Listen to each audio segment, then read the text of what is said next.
नमस्ते भारत की शान।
सुबह सुबह विक्रम भैया जाके हमारे घर पहुंचा और सारे बातें बिस्तर से बोले।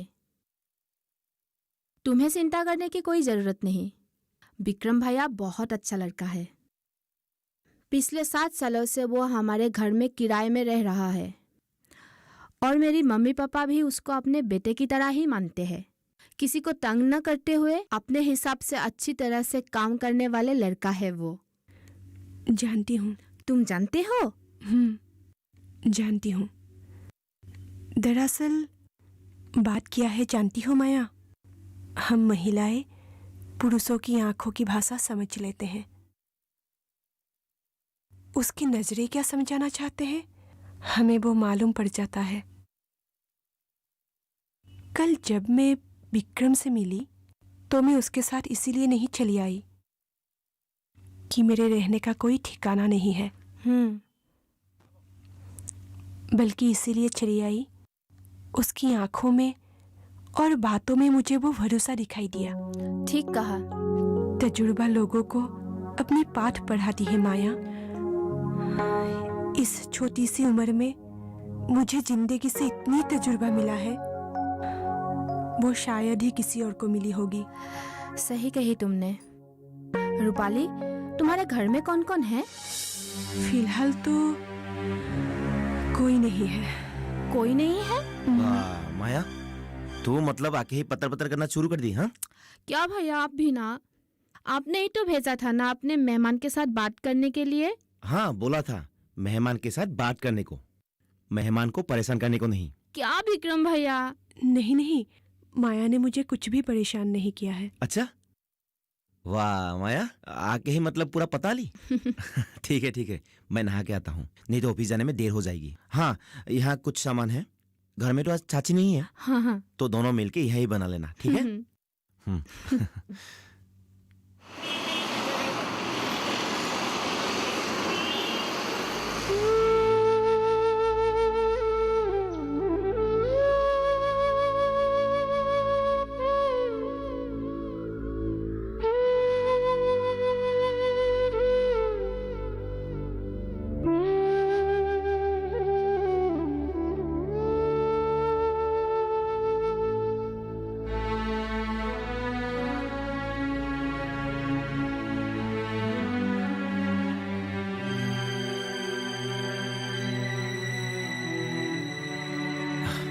मैंने डॉक्टर के साथ बात करके रखा है, शाम को निकलना।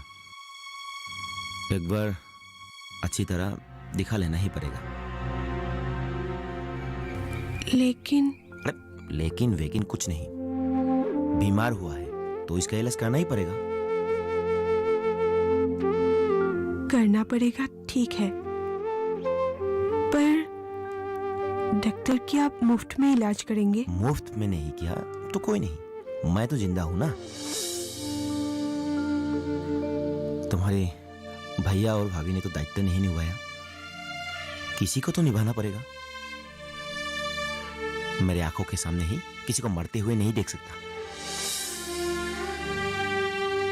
शाम को निकलना, एक दफा अच्छी तरह दिखाना ही पड़ेगा। देखो, मैं जो तुम्हें मदद कर रहा हूं वो उधार लेके कर रहा हूं, बाद में तुम चुका देना। लेकिन मैं अगर इस तरह आपके यहाँ रहूं तो? वो सब तुम्हें चिंता करने की जरूरत नहीं है, मेरे पर तो विश्वास है शायद।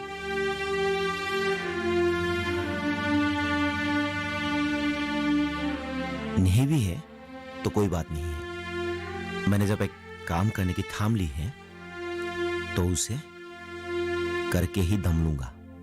विश्वास है, विश्वास इतना है कि अपनी इस 23 साल की उम्र तक अपने भैया के ऊपर जितना था उससे कई गुना ज्यादा। तो चिंता करने की कोई बात नहीं है। आज तक तुम्हारे साथ जो भी बीता है वो सब भूल जा। अभी से तुम्हारे साथ कोई परेशानी नहीं होगा, मैं सब ठीक कर दूंगा।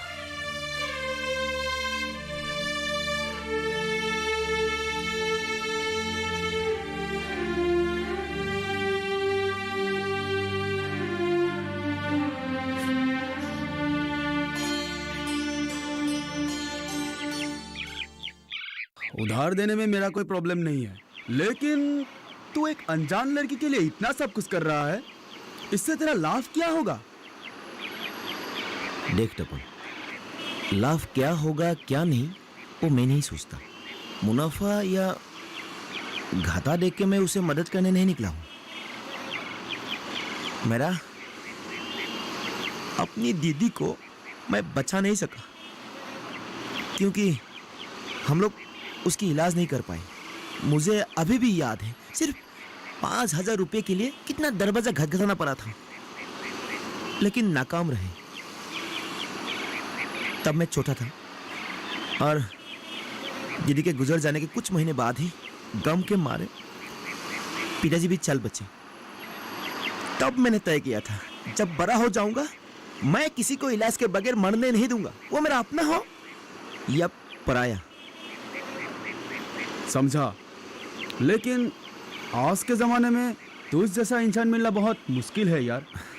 पर मैं ऐसे नहीं सोचता, मेरे जैसा बहुत सारे हैं, सिर्फ हम लोग नहीं देख रहे हैं। छोड़िए ऐसे बातें, मैं तेरा पैसा कई किस्तों में लौटाऊंगा। अरे यार, मैं ये सब चीजें नहीं देखता, उसकी पूरी इलाज हो जाए यही बड़ी बात है। हाँ। ले 4,000 रुपया, ये ले। धन्यवाद दोस्त। मैं लेकिन ज़्यादा देर नहीं रुक सकता, डॉक्टर के संभाल जाना होगा, वहाँ से लौट कर ऑफिस भी जाना होगा, तो अभी मैं चलता हूँ। लेकिन तेरा तो आज नाइट ड्यूटी है ना? है। चल बाय, मिलते हैं रात को। बाय।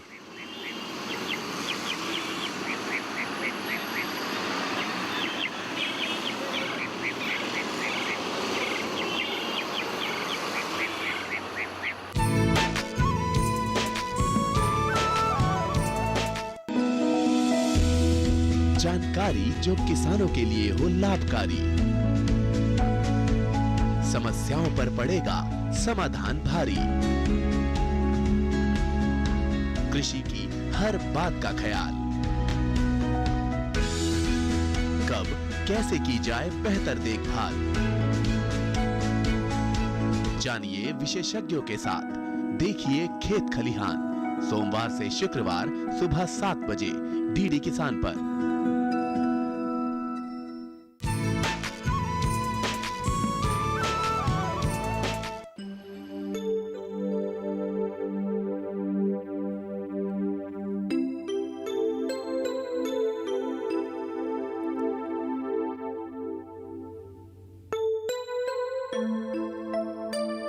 रूपाली आ गई।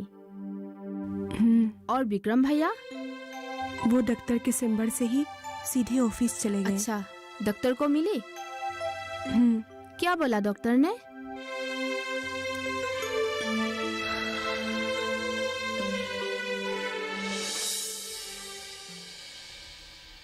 अच्छा, थोड़ा वो साइड दिखाइए आपका। अच्छा, थोड़ा हाथ दिखाइए।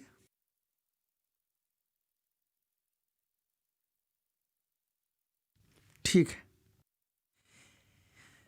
एसएलई ऐसे मतलब सर? सिस्टमेटिक लुपास एंथोसिसस, यानी इसे लुपास बीमारी के नाम से जाना जाता है। मतलब सर, मैं कुछ समझा नहीं। लुपास एक ऐसी बीमारी है जो इम्यूनिटी सिस्टम को अपने ही बॉडी के अच्छे सेल को या ऑर्गेन को खराब करने को मजबूर कर देते हैं। एक मिनट रुकिए, मैं दिखाता हूँ इस बीमारी के कुछ।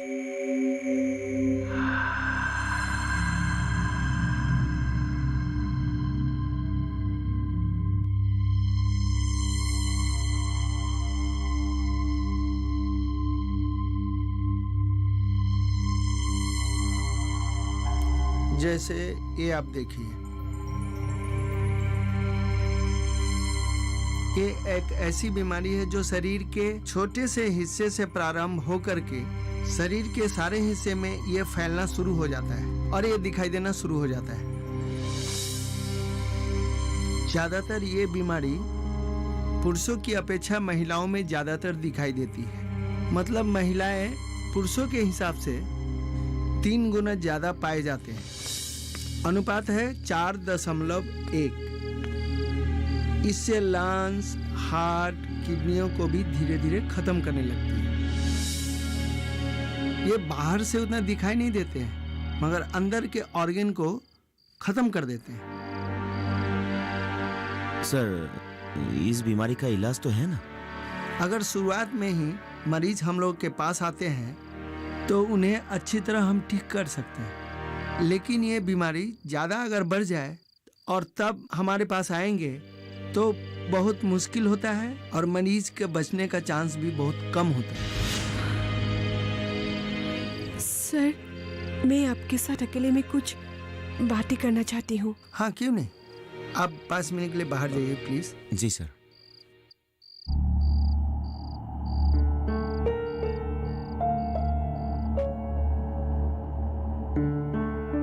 हाँ, तो बताइए क्या बोलना चाहती हैं आप? सर, मैं जीना चाहती हूँ। इसीलिए जीना चाहती हूँ कि मुझे जिंदा रखने के लिए किसी एक ने सपने देखे हैं। मैं आपके आगे हाथ जोड़ती हूँ सर, किसी भी तरह मुझे बचा लीजिए, कुछ भी करके, प्लीज सर। देखिए, मैं एक डॉक्टर हूँ और ये डॉक्टर का काम होता है मरीजों का इलाज करना, और ये मेरा परम कर्तव्य है। आप चिंता मत कीजिए, मैं कुछ दवा लिख देता हूँ, इसको आप डेली लेते रहिएगा। इसको लेते रहिए और काफी जल्दी आप ठीक हो जाएंगे। ठीक है?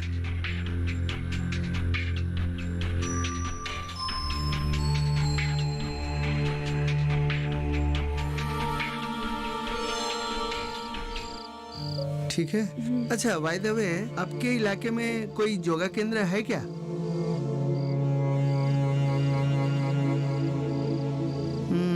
इसके बारे में आप पता कीजिए। ठीक है? पूछताछ करने की क्या है? अरे मैं सदा जाती हूँ एक योग केंद्र में। तुम भी निकलना, कल से तुम भी आना मेरे साथ वहाँ। माया, तुम लोगों को मैं कैसे धन्यवाद दूं? ये सब धन्यवाद वगैरह देने की कोई जरूरत नहीं है। हाँ, लेकिन बाद में जो मैं मांगूंगी वो तुम्हें मुझे देना पड़ेगा। जरूर माया, लेकिन ना दे सकने वाली कुछ चीज मांगे, मेरा मजाक मत उड़ाना। वो सब बाद में देखा जाएगा, पहले तुम पूरी तरह से ठीक तो हो लो। ठीक तो मुझे होना ही है माया, तुम लोगों के वास्ते। दरअसल जिंदगी के हसीन पल कैसे होते हैं वो मैं धीरे धीरे महसूस कर रही हूँ। सच में जिंदगी बहुत सुरीली होती है, सुंदर होती है, लेकिन एक बात मेरे दिल को खाए जा रही है। क्या? विक्रम के बोझ बन के और ऐसे कितने दिन रहूंगी?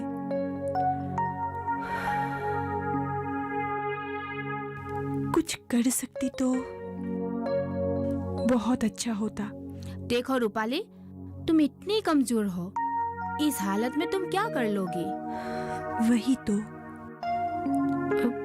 माया, एक बात बोलूं, बुरा मत मानना। मेरे लिए कुछ बच्चे को बुला के ले आ सकते हो क्या? बच्चे? क्यों? सोच रही हूँ ट्यूशन ही शुरू कर दूं, जिससे खुद के इलाज में कुछ खर्चा कर पाऊंगी और विक्रम को भी थोड़ी राहत मिलेगा।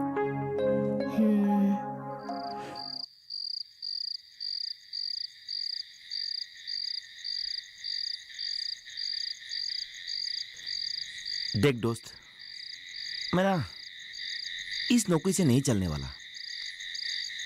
घर में माँ, मेरा खर्चा तो है ही, ऊपर से कुछ बिचारी की ये हालत, और इस तरफ माँ हरदम बोलते रहते हैं शादी कर ले, शादी कर ले, क्या शादी बुरा कर क्या ले। कहते हैं इसमें?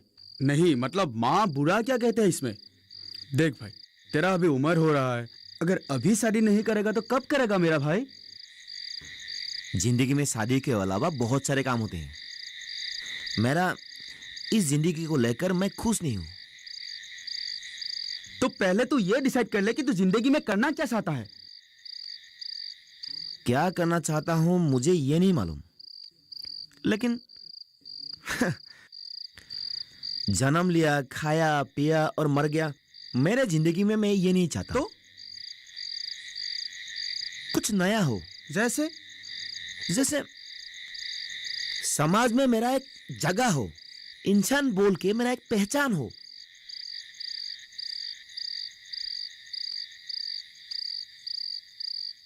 दवाई वगैरह खा के अभी जल्दी सो जाओ, कल सुबह जल्दी निकलना है। युग केंद्र में भी जाना है ना? ठीक है। विक्रम की आज नाइट ड्यूटी नहीं है बोले थे, लेकिन खाना खाने के लिए अभी तक नहीं आए। भैया के नाइट ड्यूटी रहे या ना रहे एक ही बात है, वो 20 रात तक कभी आते ही नहीं है, इसीलिए उनके लिए रुककर कोई फायदा नहीं है। अभी खा पी कर जल्दी तुम सो जाओ, मैं अभी चलती हूँ। हाँ, और एक बात, ट्यूशन के लिए बच्चे कल मैं जुगाड़ कर दूंगी, तुम चिंता मत करना, ठीक है?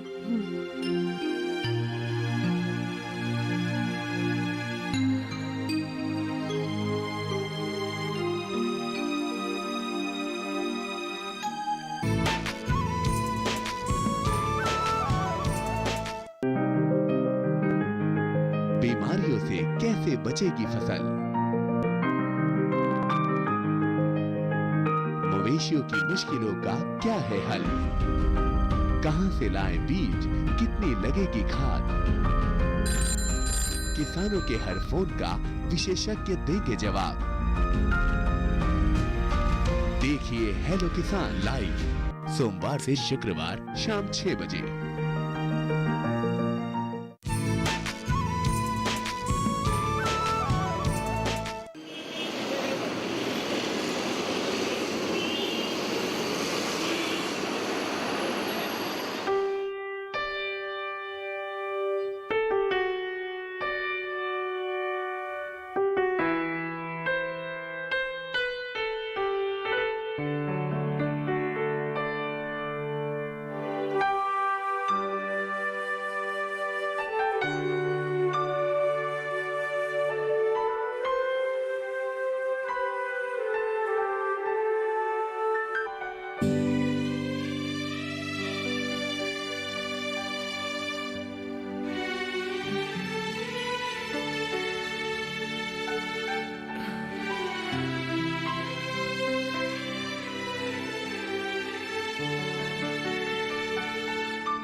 सॉरी रूपाली, तुम अभी तक सोई नहीं? आ गए? हाँ, आप मुंह हाथ धो लीजिए, मैं खाना लगाती हूँ। लेकिन तुमको तो सो जाना चाहिए था, मैं खुद परोस लूंगा ना। मैंने भी तो नहीं खाई। सॉरी, ठीक है, लगाओ।